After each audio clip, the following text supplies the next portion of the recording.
Hello YouTube and welcome back to In My Shed. I'm BC. Just a bit of an impromptu talk. I can't be too long today. I have some cutters to grind, but also I've had a mould attack at home, so I've got to get back and clean the place up. Just some tooling news. First up, some good buys on eBay. There's a seller there called C/Tool, and I've bought reamers and cutting tools off him in the past. Over the week I picked up a 16mm chucking reamer for 5/8 boiler tube plates, and I think I paid $39 for it, which is a pretty good buy. I don't know what the source is, but it looks to be a very, very well made tool, not like the cheap and nasties. He does a lot of second-hand tools. I've bought off him probably 8 or 9 times so far, and I haven't been disappointed in what I'm getting. I think one bung tool, but I've got tool and cutter grinders so I can resharpen. That's no biggie. Just a word about high-speed steel tool supplies. It's starting to dry up. We've got holes in our supply chain. We have 3 major suppliers here in Australia, 2 manufacturers and 1 importer, and I'm struggling to get number 11 single-ended panel drills. Now I've got probably 300 or 400 on back order, but God knows when they'll turn up. I did get a delivery yesterday, thank God, but these are fairly vital items and you don't have to run out of everything before your work stops. You've only got to miss one item, and my major customer for those was screaming. He'd been out for a couple of days. So get yourself some tooling, and we've got to stop now and rearrange my light.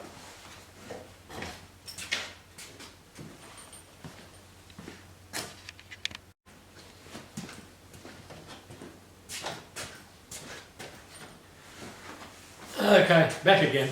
That's what happens when your main light breaks last week and your fill light's held up with sticky tape. Okay, back to high-speed tooling. Don't throw anything out. Even a broken end mill can become a fly cutter. Can be ground into a D bit. But I'm saying we're in for a little bit of a shortage. One of the manufacturers in Australia, and he's not that big, he's got 70 tonnes of drill rod coming.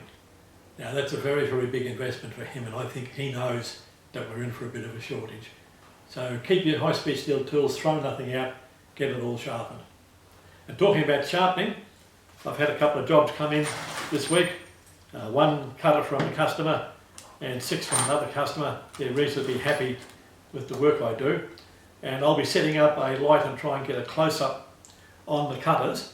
Now I quiz them both on the life of the cutters after I sharpen them, because I'm very interested in what sort of success rate I've had. And this is a little one-man shop. He's a stainless steel sheet metal worker, but he does do steel fabrication to keep his shop fitting customers happy. And I asked him, how did you go with this annular cutter? And he said, it's a bloody beauty. He's got hundreds of holes out of it.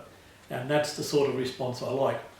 The cheap and nasty cutters, you might get 20 or 30 holes, but a good cutter treated properly and with the workpiece kept reasonably clean, you should get 200 to 250 holes per sharpening. And that means your cost per hole comes down into the cents, which is where it should be. If you're paying for a $20 cutter to get 20 holes, well, it's $1 a hole just for cutter. So you've got to try and get reasonable life. And these fellows, they're general fabrication. I can see that some of the cutters have been sharpened by me and somebody else with no bloody idea. Or that could be a manufacturer's cutter that hasn't come in here before. And another cutter definitely not sharpened by me. So we'll put the spotlight on them. You can have a little bit of a look how they come in. These aren't damaged all that bad, but you can start to see a little bit of a wear land appearing on them. And it's good to get in early and clean them up. However, if someone else has had a go, it means it's a really big job for me to try and recover them and get equal facets and equal chip load. Okay, I'll zoom you in on the table and you can have a look at the tools.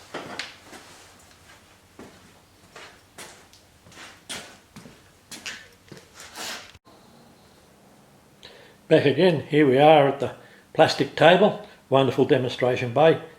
This is the cutter that did the couple of 100 holes, and you can see the obvious wear on it.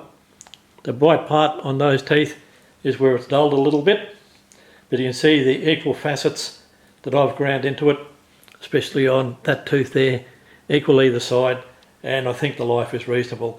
That will only need about 1 millimetre removed from it to bring it back to life, and I shouldn't have to gull it. That should be an easy job. That little fella over the back is a bit mangled, but that's another one that I've done. And here we come to some cutters with imagination. Whoop, back again, and the camera's loose. Now, back again. This particular cutter is one that's been ground alternately, but still offset, not with equal facet length. And the tooth in question, this one has just started to get some wear on the peak, and it's the third tooth in line, so it's cropping 3 times the tooth load at the peak of the tooth. Why the hell you would grind with that kind of asymmetric cutting, I don't know. This cutter over the back, I'll just have to bring you up a little. That's an absolutely horrible job. Way too much primary clearance, angles all over the place, and just a little grind on the outside of the teeth to break the teeth. Now, it's not even ground for stack drilling because it's ground in the opposite hand. I don't know what the hell they were trying to achieve with it, but that's not a good sharpened cutter. So a couple of them I'll get away with just a lick, but the others I'm going to have to do a gullet and grind. Gives me a lot of time, but yeah, get used to getting your tools sharpened because I can see hard times ahead. Please like and subscribe and have a good weekend. Bye for now. Hello again, we're back at the tool and cutter grinder. I apologise for the noise, but it's an old machine. This is one of those horribly ground cutters, and I've just spent about 5 minutes getting it down to the point where all teeth are engaging with the grinding wheel. So I'll show you a little bit of back and forth so you can see what I'm doing again. I hope the angle gets you a good view, and I'll try my best not to get in between. Here we go.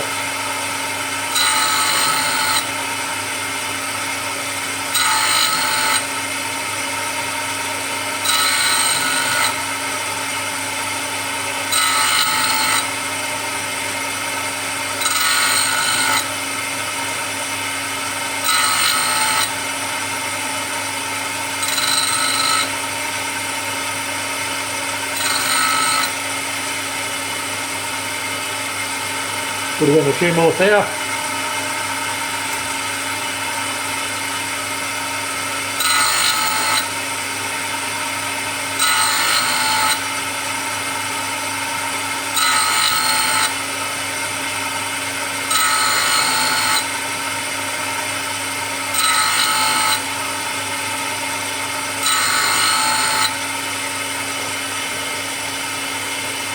It's very difficult to see from here how well it's balanced.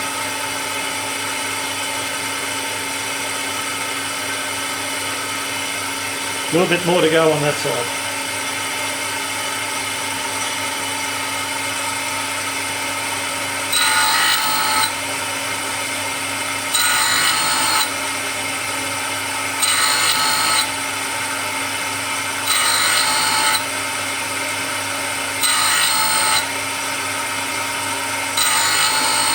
And yes, the life of a tool grinder can be a little bit boring, but it's the only way to get sharp tools.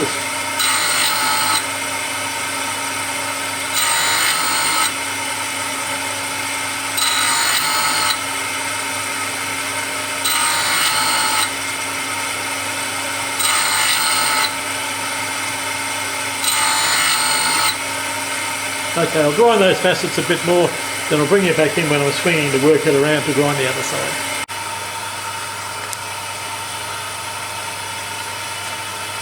Well, back again. Now that I've ground the first facet all around the cutter and got even teeth, I swing the workhead around to the other side to a similar angle, lock it up, and slacken off the stop so I can move up far enough to grind the facets. Now, one of the big buggers about doing this job is the pivot is not central to the workhead spindle. So you always offset it and we'll come back a bit further or go out further. It just doubles to set it up. So I think if I ever build my own workhead, I'll have everything pivoted down to the centre of the spindle. That's good enough to set the stop up. And what I'll do here, as the cutter has been ground a little bit awful, I'll find the high tooth and bring that across and engage on that tooth first.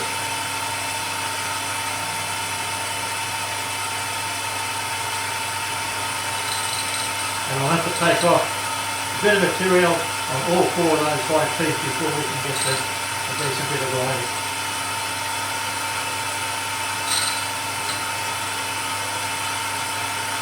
Oh.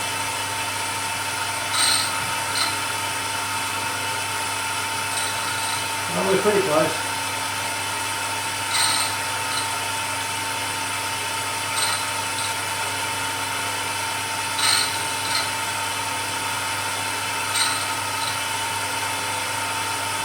And Chef Randy would say, let's go for it.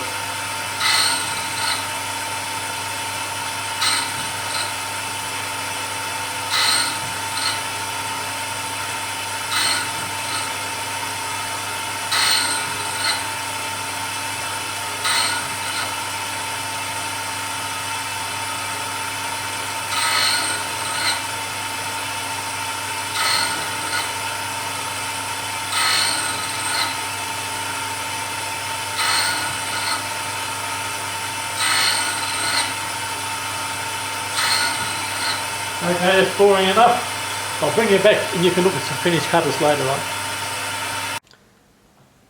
And the final result, 6 little cutters all in a row, plus the one done earlier, probably an hour and 20 minutes work.